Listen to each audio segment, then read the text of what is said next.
Pada dini hari tanggal 1 Januari 1994, ketika perhatian dunia tertuju pada perayaan tahun baru sekaligus mulai berlakunya perjanjian perdagangan bebas Amerika Utara atau North American Free Trade Agreement yang disingkat NAFTA. Sekitar 3.000 orang bersenjata tiba-tiba memasuki beberapa kota di negara bagian Chiapas, Meksiko Selatan. Mereka menguasai kantor pemerintahan, kantor polisi dan beberapa fasilitas publik lainnya. Hampir seluruh anggota kelompok tersebut mengenakan pakaian hitam balaklava yang menutupi wajah serta membawa senapan tua.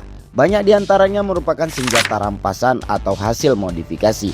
Mereka menamakan diri Ejército Zapatista de Liberación Nacional atau yang disingkat dengan EZLN, Tentara Pembebasan Nasional Zapatista. Berbeda dengan gerakan gerilya Amerika Latin pada masa Perang Dingin yang umumnya bertujuan merebut ibu kota dan mengulingkan pemerintahan, EZLN justru mengumumkan sesuatu yang berbeda. Mereka menyatakan bahwa perjuangan mereka adalah untuk demokrasi, kebebasan, keadilan, martabat manusia dan pengakuan terhadap hak-hak masyarakat adat. Pemberontakan ini segera menarik perhatian media internasional karena dianggap menghadirkan bentuk baru perlawanan politik pada era setelah Perang Dingin. Untuk memahami mengapa pemberontakan ini terjadi, kita harus melihat sejarah panjang masyarakat adat di Meksiko. Sejak penaklukan Spanyol pada abad ke-16, sebagian besar tanah masyarakat adat secara bertahap diambil alih oleh pemerintah kolonial dan para tuan tanah untuk dijadikan hacienda atau perkebunan besar. Sistem ini kemudian membuat jutaan masyarakat adat kehilangan hak atas tanah yang selama berabad-abad menjadi sumber kehidupan mereka. Setelah Meksiko merdeka pada tahun 1821, ketimpangan tersebut tidak banyak berubah. Kekuasaan ekonomi tetap berada di tangan kelompok elit pemilik tanah, sementara sebagian besar petani hidup sebagai buruh dengan kondisi yang sangat miskin. Situasi ini akhirnya memicu revolusi Meksiko pada tahun 1910. Salah satu tokoh revolusi yang paling terkenal adalah Emiliano Zapata, seorang petani dari negara bagian Morelos yang memimpin gerakan agraria melawan rezim Porfirio Diaz. Zapata memperjuangkan semboyan yang kemudian menjadi simbol perjuangan petani Meksiko, yaitu Tierra y Libertad, tanah dan kebebasan. Bagi Zapata, tanah bukan sekedar aset ekonomi. Tanah merupakan identitas, sumber kehidupan dan hak dasar masyarakat desa untuk mempertahankan keberlangsungan hidup mereka. Melalui Plan de Ayala tahun 1911, Zapata menuntut redistribusi tanah kepada para petani dan menolak dominasi para pemilik hacienda. Walaupun setelah revolusi Meksiko, pemerintah menjalankan reformasi agraria melalui sistem ejido atau kepemilikan tanah komunal. Hasilnya tidak dirasakan secara merata. Wilayah Chiapas tetap menjadi salah satu daerah termiskin di negara itu.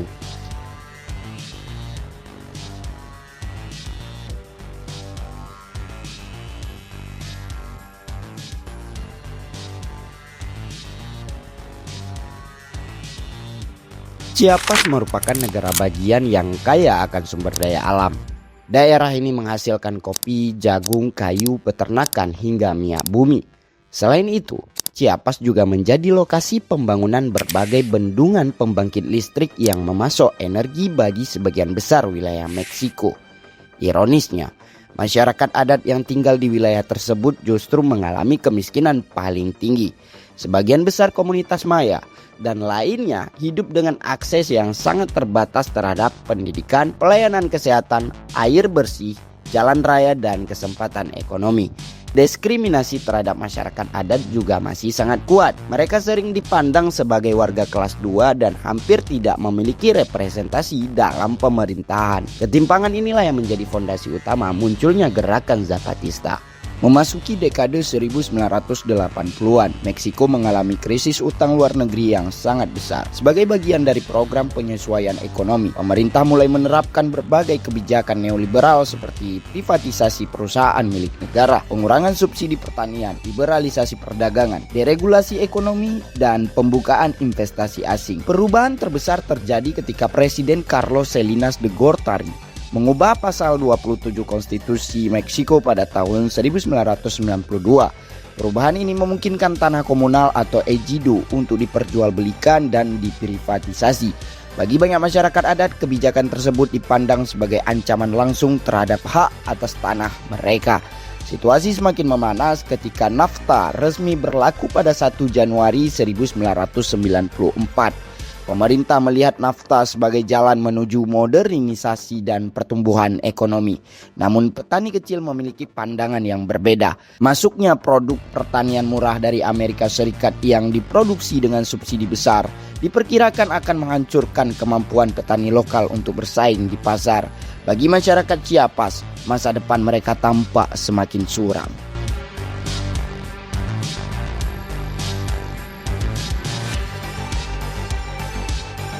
Sebenarnya, EZLN tidak muncul secara tiba-tiba. Organisasi ini mulai dibentuk secara rahasia pada tahun 1983 di hutan Lacandon oleh sekelompok aktivis kiri dari organisasi Fuerzas de Liberación Nacional atau yang disingkat dengan FLN bersama masyarakat adat Maya. Pada awalnya, para aktivis tersebut banyak dipengaruhi teori gerilya Marxis-Leninis yang berkembang di Amerika Latin. Namun setelah bertahun-tahun hidup bersama komunitas adat, mereka menyadari bahwa perjuangan revolusi tidak dapat dipaksakan melalui konsep-konsep ideologi semata. Sebaliknya, mereka belajar mengenai musyawarah komunitas, kepemimpinan kolektif, penghormatan terhadap alam, dan pentingnya keputusan bersama. Proses saling belajar inilah yang kemudian melahirkan identitas khas Zapatista, sebuah gerakan yang memadukan gagasan sosialisme, demokrasi partisipatif, dan tradisi masyarakat adat.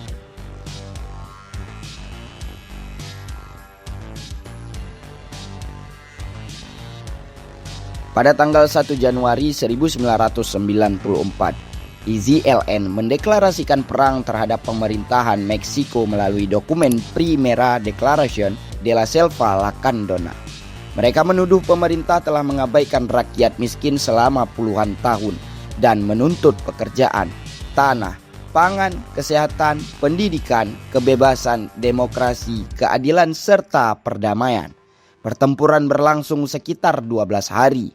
Ratusan orang tewas sebelum tekanan masyarakat sipil, organisasi hak asasi manusia, dan media internasional mendorong kedua belah pihak untuk melakukan gencatan senjata. Peristiwa ini menjadi titik balik penting dalam sejarah Zapatista. Setelah gencatan senjata, EZLN menyadari bahwa perang berkepanjangan justru akan memperpanjang penderitaan masyarakat.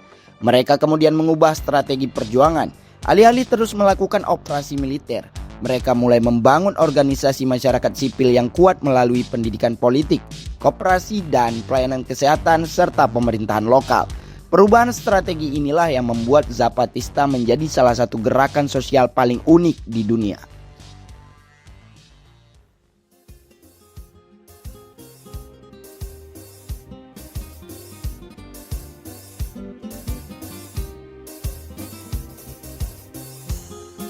Perhatian internasional kemudian tertuju pada juru bicara EZLN yang dikenal sebagai Subkomandante Marcos. Dengan balaklava hitamnya, pipa tembakau serta gaya menulis yang puitis dan penuh metafora, Marcos menjadi wajah gerakan Zapatista di mata dunia. Namun ia selalu menolak dipandang sebagai pemimpin tertinggi. Ia menggunakan gelar Subkomandante karena menurutnya komando sesungguhnya berada di tangan masyarakat adat. Setelah tahun 2014, Marcos bahkan mengumumkan bahwa tokoh Marcos telah berakhir dan mengganti identitas publiknya menjadi Subkomandante Galeano sebagai penghormatan kepada seorang guru Zapatista yang dibunuh kelompok paramiliter. Langkah ini dimaksudkan untuk menegaskan bahwa gerakan lebih penting dari figur individu.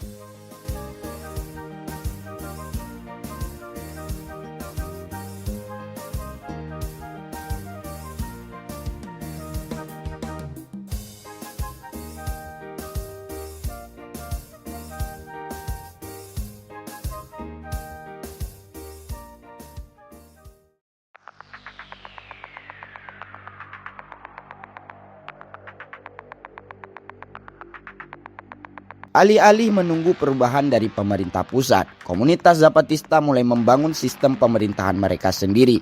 Mereka mendirikan sekolah, klinik kesehatan, koperasi produksi, sistem peradilan komunitas, dan hingga struktur pemerintahan lokal. Pada tahun 2003 mereka membentuk Caracoles, dan Juntas de Buen Gobierno, yaitu pusat koordinasi pemerintahan otonom yang berfungsi menghubungkan berbagai komunitas Zapatista. Keputusan penting diambil melalui musyawarah warga. Pejabat lokal dipilih oleh masyarakat dan dapat diganti sewaktu-waktu apabila tidak menjalankan amanah. Prinsip ini dikenal dengan istilah mandar obedeciendo.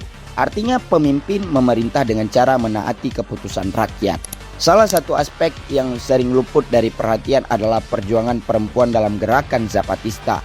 Sejak awal pemberontakan, EZLN memperkenalkan hukum revolusioner perempuan yang mengakui hak perempuan untuk memperoleh pendidikan, memilih pasangan hidup, memiliki anak sesuai keinginan, memperoleh upah yang adil, menduduki jabatan kepemimpinan, serta ikut mengambil keputusan politik. Banyak perempuan juga bergabung sebagai kombatan, tenaga kesehatan, guru, dan pemimpin komunitas. Bagi Zapatista, pembebasan masyarakat tidak mungkin tercapai tanpa pembebasan perempuan. Di bidang ekonomi, komunitas Zapatista mengembangkan berbagai koperasi pertanian, produksi kopi organik, peternakan, kerajinan tangan, hingga jaringan perdagangan yang bekerja sama dengan organisasi solidaritas internasional. Tujuan mereka bukan memaksimalkan keuntungan, melainkan memastikan distribusi hasil produksi dapat meningkatkan kesejahteraan seluruh komunitas. Model ekonomi ini sering dipandang sebagai alternatif terhadap kapitalisme neoliberal yang menitik beratkan pada kompetisi pasar dan akumulasi keuntungan. Meskipun telah bertahan lebih dari 3 dekade, perjuangan Zapatista masih menghadapi berbagai tantangan. Pemerintah Meksiko tidak pernah sepenuhnya mengakui wilayah otonom yang mereka bangun. Konflik dengan kelompok paramiliter, sengketa lahan, serta kehadiran aparat keamanan masih beberapa kali memicu ketegangan. Di sisi lain, komunitas Zapatista juga harus menghadapi keterbatasan dana, akses infrastruktur layanan publik, dan peluang ekonomi. Meski demikian, mereka terus mempertahankan sekolah, klinik, koperasi, dan sistem pemerintahan komunitas sebagai bagian dari proyek otonomi jangka panjang.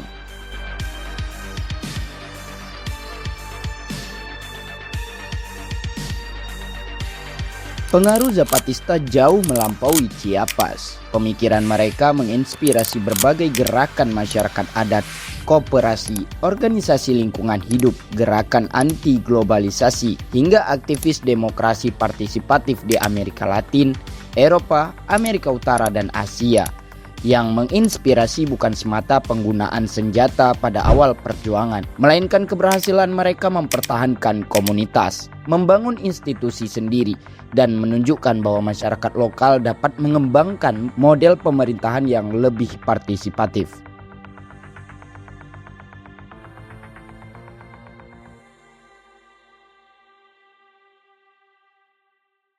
Jawaban atas pertanyaan ini bergantung pada ukuran keberhasilan yang digunakan.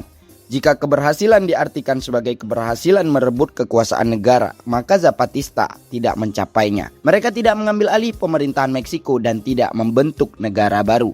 Namun jika keberhasilan diukur dari kemampuan mempertahankan wilayah otonom, memperjuangkan hak masyarakat adat, membangun sistem pendidikan dan kesehatan berbasis komunitas, memperluas partisipasi perempuan, serta menginspirasi gerakan sosial di berbagai belahan dunia, maka warisan Zapatista sangatlah besar.